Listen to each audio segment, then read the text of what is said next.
ये मेरे लिए सबसे जरूरी डॉक्यूमेंट है। ये सावरकर जी की चिट्ठी है जिसमें उन्होंने अंग्रेजों को लिखा है, सर मैं आपका नौकर रहना चाहता हूँ।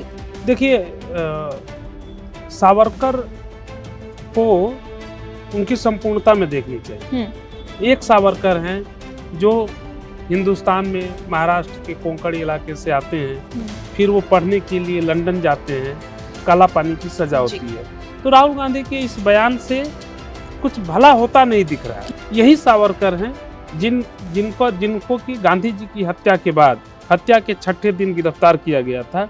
हालांकि 1 साल बाद वो उनको छोड़ दिया गया था। गांधी से किसी की तुलना तो नहीं हो सकती। नमस्ते, मेरा नाम है रियाशी और आप देख रहे हैं एबीपी लाइव। राहुल गांधी की भारत जोड़ो यात्रा जब से शुरू हुई है, हर समय न्यूज सेक्शन में आप कुछ ना कुछ इस यात्रा से रिलेटेड देखते रहे होंगे। लेकिन अब फिर इस यात्रा के दौरान कुछ ऐसा हुआ है जिससे कि बवाल मच गया है। हुआ क्या, जरा सुनिए। ये मेरे लिए सबसे जरूरी डॉक्यूमेंट है। ये देखा आपने, दिख रहा है आपको? और इसमें आप देख लीजिए, ये सावरकर जी की चिट्ठी है जिसमें उन्होंने अंग्रेजों को लिखा है। और मैं पूरी चिट्ठी आपको पढ़नी होगी, देख लीजिए, मैंने हाईलाइट भी कर रखी है, मगर मैं सिर्फ आखिरी लाइन पढ़ना चाहता हूं। सर मैं आपका नौकर रहना चाहता हूं। ये मैंने नहीं लिखा, ये सावरकर जी ने लिखा है। तो इसको आप पढ़ लीजिए, देख लीजिए। अगर फडणवीस जी देखना चाहते हैं इसको, वो भी देख लें। राहुल गांधी के इस बयान के बाद बवाल मच गया है। जगह जगह प्रोटेस्ट हो रहे हैं। महाराष्ट्र की कैबिनेट की बैठक में भी इस बयान को लेकर बवाल मच गया है। वहां के शिवसेना के नेताओं ने साफ कह दिया है कि वो सावरकर का ऐसा अपमान नहीं सहेंगे। बैकग्राउंड इंफॉर्मेशन के लिए बता देती हूँ कि राहुल गांधी की ये यात्रा महाराष्ट्र से होकर गुजर रही है। उसी में एक जिले में एक रैली के दौरान राहुल गांधी ने बयान दिया। आज हम फिर आ गए हैं विचित्र जी के पास इस बयान की इनसाइड स्टोरी जानने के लिए। विचित्र जी के बारे में भी एक बैकग्राउंड इन्फॉर्मेशन दे देती हूँ। विचित्र जी बहुत सालों से मीडिया में काम कर रहे हैं। पॉलिटिक्स पर उनकी बहुत अच्छी पकड़ है। विचित्र जी, बहुत बहुत स्वागत है आपका एबीपी लाइव पर। सर, इस बयान के पीछे की इनसाइड स्टोरी हम आपसे जानना चाहेंगे। देखिए, ये पहली बार नहीं हुआ है कि राहुल गांधी ने सावरकर के बारे में कोई बयान दिया हो। लेकिन जब भारत जोड़ो यात्रा वो कर रहे हैं, उस दौरान दिया हुआ उनका ये बयान, इस बयान का तत्काल असर, कम से कम 4 असर दिख रहे हैं। पहला असर तो ये दिख रहा है कि उनके खिलाफ शिकायत थाने में दर्ज हो गई है। जी। सावरकर के पोते रंजीत सावरकर ने राहुल गांधी के खिलाफ शिकायत दर्ज कराई है कि उनको गिरफ्तार किया जाए। उन्होंने वीर सावरकर का अपमान किया है। उसका दूसरा असर गुजरात के चुनाव में दिखने लगा है। वहां पर बीजेपी के नेताओं ने सावरकर को एक बड़ा मुद्दा बना दिया है। और सावरकर जिस तरह से आज हिंदुत्व के आइकन बने हुए हैं, उसमें सावरकर के नाम पर वोटों के ध्रुवीकरण का एक डर या खतरा बना हुआ है। तीसरा असर उसका ये है कि महाराष्ट्र की राजनीति फिर सुगबुगाने लगी है। बीजेपी ने इस मुद्दे को तुरंत पकड़ लिया और इसको लेकर के राहुल गांधी को कम, शिवसेना को, उद्धव ठाकरे गुट वाली जो शिवसेना है, उस शिवसेना को उसने घेरना शुरू किया कि भाई आप क्या कर रहे हैं। बाल ठाकरे होते तो क्या करते, क्योंकि शिवसेना तो एक तरह से देखें तो उसकी जो पृष्ठभूमि है, वैचारिक पृष्ठभूमि है, वो सावरकर की ही विचारों की बुनियाद पर है, उससे बहुत मेल खाती है। और चौथा असर ये हुआ है इसका, शिवसेना, उद्धव गुट की जो शिवसेना है, उस पर इतना प्रेशर आया कि कल ही पहले उद्धव ठाकरे ने खंडन किया और उन्होंने कहा कि राहुल गांधी का बयान सही नहीं है। और आज शिवसेना के प्रवक्ता संजय राउत ने कहा कि हम गठबंधन तोड़ने के बारे में भी सोच सकते हैं। यानी पानी सर के ऊपर चला गया है। और अब ये शिवसेना के लिए भी क्यों विकट स्थिति है, इसको इस एक घटना से समझिए। 2019 में जब शिवसेना, एनसीपी और कांग्रेस, इन तीनों का जो महागठबंधन बना था, जिसे महाविकास आघाड़ी का नाम दिया गया, उससे पहले सोनिया गांधी से मिलने के लिए उद्धव ठाकरे दिल्ली आए थे। कहा जाता है कि उद्धव ठाकरे ने तब सोनिया गांधी से ये कहा था कि आप सावरकर के, आप यानी कि कांग्रेस के नेता, पर्टिकुलरली राहुल गांधी सावरकर को लेकर काफ़ी अग्रेसिव रहते हैं, आप सावरकर के मुद्दे पर मत बोलिएगा, क्योंकि सावरकर को लेकर महाराष्ट्र के लोगों के मन में एक खास सेंटिमेंट है। उनके लिए काफ़ी लोग भावुक रहते हैं जी। और सावरकर के बारे में नकारात्मक नहीं सुनना चाहते। ऐसे में हमारे लिए भी सकारात्मक सावरकर के जी। विरुद्ध जाना या सावरकर के बारे में हमारा ही पार्टनर अगर कुछ बात करेगा तो एक awkward सिचुएशन होगी, एक एम्बैरेसिंग सिचुएशन होगी। इसलिए ये चीज़ें नहीं होनी चाहिए। लेकिन जिस समय महाराष्ट्र में राहुल गांधी यात्रा कर रहे हैं, कुछ दिन पहले ही आदित्य ठाकरे उनके साथ कदम ताल कर रहे थे, जी। वहीं पर इस तरह की चीज़ें होने से एक राजनीतिक माहौल गरमाना जिसे कहते हैं वो तो गरमा ही गया है। तो ये बार बार सावरकर का जब मुद्दा उठता है और यूजुअली राहुल गांधी ही उठाते हैं, तो हर समय इतना अग्रेशन होता है, तो जब ऐसी यात्रा हो रही होती है, आपने मेंशन भी किया कुछ, तो बार बार क्यों इस पे इतना बवाल मचता है? देखिए, जब आप एक विचार के साथ रहते हैं, राहुल गांधी ने जो कुछ कहा उसके दो पहलू हैं। पहला पहलू है कि अपने विचारों के प्रति प्रतिबद्धता। अगर राहुल गांधी सावरकर के बारे में सवाल उठा रहे हैं कि सावरकर माफी वीर थे, तो ये राहुल गांधी की अपनी वैचारिक प्रतिबद्धता है। राहुल गांधी ये कहते हैं कि वो महात्मा गांधी की नीतियों में, अहिंसा की नीतियों में, उन विचारों में यकीन करते हैं जिसमें आज़ादी की लड़ाई के लिए लड़ने वाले लोगों ने अंग्रेजों से कोई समझौता नहीं किया। वो जिंदा रहे या मर खप गए, वो फांसी पर चढ़ गए या आज़ादी के बाद नई सरकार बनी उसमें शामिल हुए, वो लोग अंग्रेजों के साथ कोई अपने लिए कोई समझौता नहीं किया। वो गांधी की दुहाई देते हैं। लेकिन सावरकर गांधी से अलग है। सावरकर का रास्ता गांधी का रास्ता नहीं है, तो इसलिए वो सावरकर पर सवाल उठाते हैं। ये वैचारिक पक्ष हुआ। आपका एक सैद्धांतिक पक्ष हुआ कि हम इस सिद्धांत पर चलते हैं। लेकिन अगर उस सिद्धांत पर जब आप चलते हैं तो आपको शिवसेना के साथ गठबंधन नहीं करना चाहिए था। ये दोनों चीजें नहीं हो सकती हैं। व्यवहारिक राजनीति का तकाजा ये है कि आप यानी राहुल गांधी शिवसेना जो आपका पार्टनर है उसको नाराज करने वाली स्थिति न लाएं। और जब आप पदयात्रा कर रहे थे, जब आप बिरसा मुंडा के बारे में अच्छी बात बोल रहे थे, तो कोई जरूरी नहीं है कि बिरसा मुंडा की तारीफ करने के समय सावरकर के बारे में नकारात्मक बातें की जाए। इतिहास के पन्नों में बहुत ऐसी चीजें हैं जिनको अगर उखाड़े जाए, जिनको अगर निकाला जाए, खोदा जाए, तो उसमें कई तकलीफदेह चीजें निकलती हैं।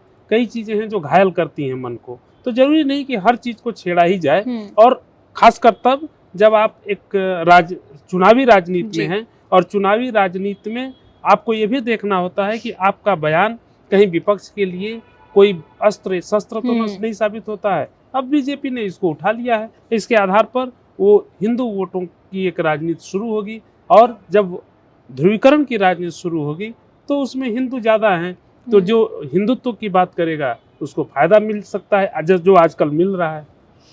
आपने पॉलिटिकल इम्पैक्ट के बारे में बताया विचित्र जी। एक और चीज़ मैं जानना चाहती हूँ, लोग काफ़ी अटैच्ड हैं, आपने ये बात भी मेंशन की, सावरकर से लोग बहुत अटैच्ड हैं, उनको एज एन आइकन देखते हैं।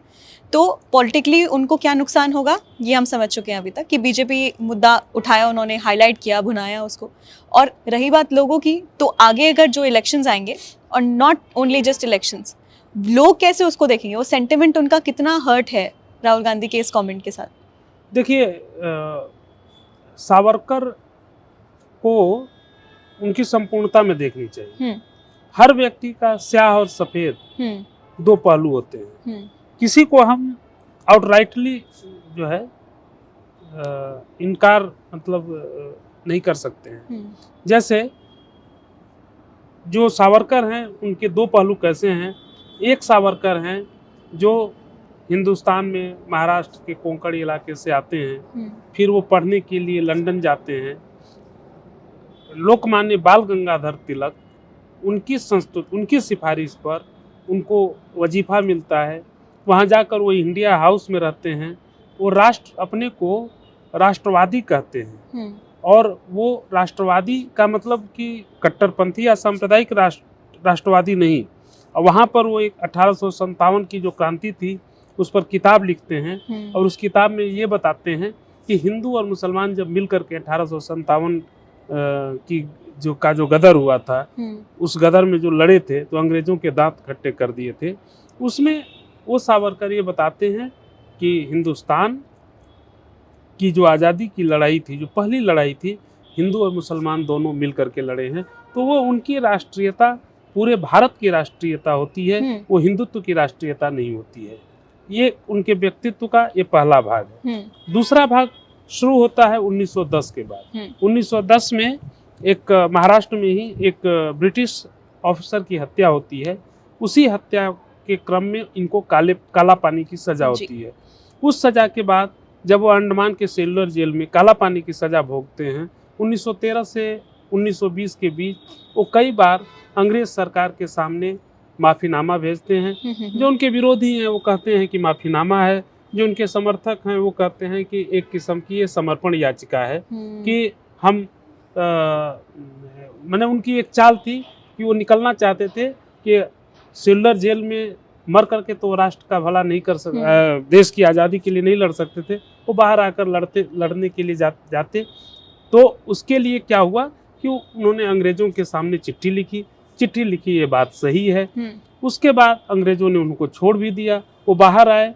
लेकिन अब एक नया गांधी सावरकर दिखते हैं और वो सावरकर कट्टर हिंदुत्व की राजनीति या कट्टर हिंदुत्व की विचारधारा से ओतप्रोत होते हैं। तो ये दो हैं। अब इस दो सावरकर को लोग अपनी अपनी सुविधा के हिसाब से जिसको जो पसंद आता है वो उसको उठा लेता है। जी, तो लोगों की फीलिंग्स भी हर्ट हुई हैं। तो राहुल गांधी की जो ये पीपल्स लीडर वाली इमेज थी, नुकसान पहुंचेगा आपके हिसाब से इस इमेज को? देखिए, ये सारी चीजें देश काल परिस्थिति पे निर्भर करती हैं। आज की जो परिस्थितियां हैं, जिस तरह से समाज में एक शार्प डिवीजन है हिंदू और मुसलमान के नाम पर, वैसा धार्मिक विभाजन कम से कम आज़ादी के बाद इस तरह से नहीं देखा गया था जो समाज में है। वो समाज में दंगे नहीं होते हैं, ये बात सही है, लेकिन मन में कहीं ना कहीं दूरी या कटुता है। तो इसलिए अब इसमें अगर हिंदू बनाम मुसलमान होगा तो जिसके तरफ हिंदुत्व का माफ कीजिएगा हिंदुओं का पलड़ा भारी होगा तो उसके लिए फायदा होगा। अब ये साफ दिखता है कि किसको हिंदू वोटों का फायदा होता है।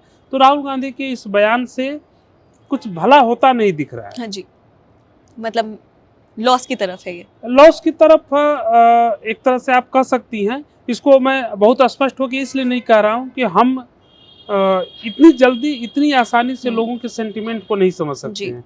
लोगों का सेंटिमेंट सिर्फ इस बात से तय नहीं होता है कि किसी ने एक बयान क्या दिया। यही सावरकर हैं जिनको कि गांधी जी की हत्या के बाद हत्या के 6ठे दिन गिरफ्तार किया गया था। हालांकि 1 साल बाद वो उनको छोड़ दिया गया था और उसके बाद एक कपूर कमीशन बना था गांधी जी की हत्या के मामले में। उसमें भी ये दोषी नहीं ठहराए गए थे, लेकिन ये लगा कि इनके खिलाफ सबूत नहीं मिला, इस तरह का उसमें था। और इस देश में इनको लेके सवाल भी उठते रहे। लेकिन आज की स्थितियां ये हैं कि चूंकि जो लोग सत्ता में हैं वो लोग सावरकर के प्रशंसक हैं, वो लोग सावरकर को भारत रत्न की मांग करते हैं। तो इसका मतलब ये हुआ कि जो लोग सत्ता में हैं, जनता ने उनको पसंद किया है, तो लोगों का सेंटिमेंट सावरकर की तरफ है। जी विचित्र जी, जब भी सावरकर की बात होती है गांधी जी का जिक्र आता ही आता है। अब एक बारी हमारी ऑडियंस के लिए ये भी स्पष्ट रूप से बता दीजिए कि सावरकर और गांधी जी के जो विवाद है ये क्यों इतना बड़ा है, और हर बार जब सावरकर का नाम आता है, कोई भी टिप्पणी होती है, तो गांधी जी का हमेशा उस कहीं ना कहीं आर्टिकल में, न्यूज़ में नाम ज़रूर हाईलाइट होता है। क्यों सर? देखिए, एक चीज़ तो याद रखिए कि गांधी से किसी की तुलना तो नहीं हो सकती, क्योंकि जिसके बारे में अल्बर्ट आइंस्टीन ने कहा हो कि हमारी आने वाली पीढ़ियां बहुत मुश्किल से विश्वास करेंगी कि हाड़ मांस का एक ऐसा प्राणी इस दुनिया में चला हो, जिनकी मृत्यु पर पूरी दुनिया ने अपना झंडा झुका दिया हो, एक आध देशों को छोड़ करके। अखबारों ने अपना बैनर नीचे कर दिया हो, खबर ऊपर दी हो, एडिटोरियल पढ़ने को काला छोड़ दिया हो कि लिखना क्या है। जॉर्ज बर्नार्ड शॉ जैसा अंग्रेजी का महान विद्वान, उसने कहा हो कि ज़रूरत से ज़्यादा नेक आदमी का यही हाल होता है। उस गांधी के बारे में उस गांधी से किसी की तुलना नहीं हो सकती, ये मैं समझता हूँ। लेकिन गांधी और सावरकर, ये बात सही है कि इन दोनों लोगों की मुलाकात हुई थी।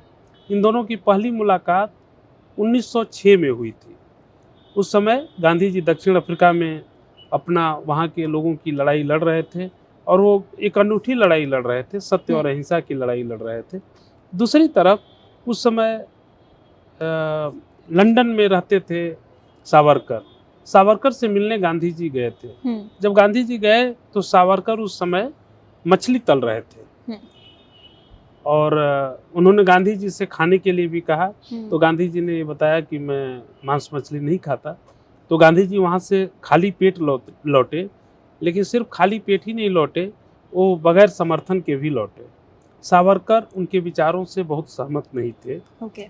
और उसके बाद 1909 में दोबारा उनकी मुलाकात हुई और उस समय एक समूह में मुलाकात हुई। उसमें गांधी के अहिंसा पर, गांधी के स्वराज्य की कल्पना पर, गांधी के विचारों पर, गांधी और सावरकर में बहुत मतभेद, बहुत बहस हुआ था, बहस हुई थी, तर्क वितर्क हुआ था।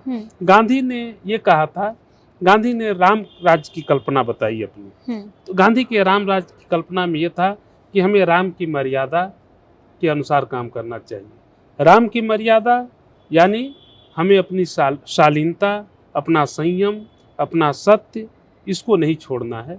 हमें अपने विचारों और सिद्धांतों के प्रति प्रतिबद्ध रहना है। सावरकर का जो राम राज्य था वो गांधी के राम राज्य से अलग था। उनके राम राज्य में महत्वपूर्ण था रावण वध। गांधी के राम राज्य में रावण वध महत्वपूर्ण नहीं था। रावण के ही अंदर की विकृतियों को दूर कर दो तो वो राम हो जाएगा। गांधी इस प्रवृत्ति और इस मानसिकता के साथ चलते थे। जैसे एक बहुत बड़े अमेरिका के सार्वकालिक महान राष्ट्रपति हुए अब्राहम लिंकन। लिंकन ने जब एक अपने विरोधी जो जिसको पसंद नहीं करते थे, वो जो उनका विरोधी था, उसको उन्होंने अपने कैबिनेट में, अपनी सरकार में शामिल कर लिया था। और तो लोगों ने उनसे कहा कि भाई आपने अपने दुश्मन को ला दिया। तो उन्होंने कहा कि क्या मैं उसको अपना दोस्त बना करके उस दुश्मन को खत्म नहीं कर रहा हूँ? दुश्मनी को खत्म कर रहा हूँ तो दुश्मन खत्म हो रहा है, वो मेरा दोस्त हो गया। गांधी भी दुश्मनी से ज्यादा दोस्ती में विश्वास करने वाले थे। गांधी प्रतिक्रिया और प्रतिशोध में यकीन नहीं करते थे। जो सावरकर का रास्ता था उसमें प्रतिक्रिया और प्रतिशोध ज्यादा था। तो इसलिए उनकी दोनों के रास्ते 1909 में ही अलग हो गया। हालांकि गांधी जी अब तो इस दुनिया में न गांधी है न सावरकर हैं, लेकिन मुझे लगता है कि गांधी जी अगर होते और उनसे पूछा जाता तो एक बात के लिए सावरकर का शुक्रिया जरूर करते कि 1909 में उन दोनों लोगों का जो बहस हुई थी, उसके बाद ही जब गांधी लौट रहे थे वहां से दक्षिण अफ्रीका के लिए, तो जहाज में उन्होंने गुजराती में हिंद स्वराज लिखी थी, जो गांधी की एक मौलिक और अद्भुत पुस्तक है। और वो पुस्तक लिखने के लिए समय गांधी के विचारों में इतनी जल्दी बेताबी और इतनी तीव्रता थी कि गांधी दाहिने हाथ से लिखते थे और दाहिना हाथ थक जाता था तो बाएं हाथ से लिखना शुरू करते थे। और इस तरह से एक पूरी वो यात्रा में ही उन्होंने वो किताब लिख दी थी, जो आज भी सबसे बड़ी माने गांधी की लिखी हुई एक धरोहर मानी जाती है जी। तो ये उनके व्यक्तित्व। बाद में अंबेडकर, माफ कीजिए, ये सावरकर, गांधी जी भी भारत आ गए, सावरकर भी आ गए काला पानी की सजा से मुक्त होकर के। लेकिन इन दोनों लोगों के रास्ते बिल्कुल अलग थे और उसमें कहीं कोई एकजुटता नहीं रही। यहाँ तक कि कालांतर में तो गांधी जी की हत्या में भी इनका नाम आया। और अब अगर कट टू अब 2022 चल रहा है, राहुल गांधी एक ही चीज बार बार हाईलाइट करते हैं, बस क्योंकि बार बार जिक्र होता है और अब पहले जैसे सिचुएशन नहीं है। पहले जैसा नहीं है कि पार्टी ऑफिस में बैठ के बयान दे दिया या प्रेस कॉन्फ्रेंस के दौरान दे दिया। भारत को जोड़ने के लिए जो यात्रा निकली है उसमें ये बयान आया है। अब बार बार हाईलाइट कर रहे हैं सावरकर, तो क्या इसके पीछे भी कोई रणनीति है क्या कि सुर्खियों में बने रहना है? तो आपने मुद्दा छेड़ा जो कि नहीं, देखिए दो चीज मैंने पहले जो बिल्कुल प्रारंभ में ही मैंने कहा कि वैचारिक प्रतिबद्धता की बात होती है, सिद्धांतों का सवाल होता है। वो मानते हैं कि राहुल गांधी ये मानते हैं कि जो आरएसएस का रास्ता है, जो सावरकर का रास्ता है, जो हिंदू महासभा का रास्ता था, ये रास्ता खतरनाक रास्ता है, उस रास्ते पर चल करके देश तबाह होगा। ये राहुल गांधी जितना भाषण देते हैं उससे राहुल गांधी का दृष्टिकोण ये साफ लगता है। अगर राहुल गांधी उस दृष्टिकोण पर चल रहे हैं, अगर वो ये जानते हुए भी चल रहे हैं कि इससे हमें चुनाव में घाटा होगा, तो ये मानना पड़ेगा कि आज जब सारी राजनीति इस बात पर चलती है कि किसी तरह सत्ता हासिल कर लें, राहुल गांधी एक ऐसी राजनीति कर रहे हैं जिसमें सत्ता मिले न मिले अपने विचारों को बचाने की कोशिश कर रहे हैं। लेकिन अगर उनको ये लगता है कि इससे हमें चुनावी फायदा होगा या वो सुर्खियों में रहने के लिए कर रहे हैं, तब ये बचकानी बात होगी। तो ये दोनों चीजें हैं कि वो किस लिए करते हैं। जैसे 1984 में इंदिरा गांधी की जब हत्या हुई, उसके बाद देश भर में सिखों का कत्ल शुरू हुआ, सिख दंगे हुए। उस समय विपक्ष के कई नेताओं ने सिख दंगों का विरोध किया, खासकर जनता पार्टी के नेताओं ने, जिसमें चंद्रशेखर और जॉर्ज फर्नांडिस जैसे लोग थे। इन लोगों ने काफी विरोध किया।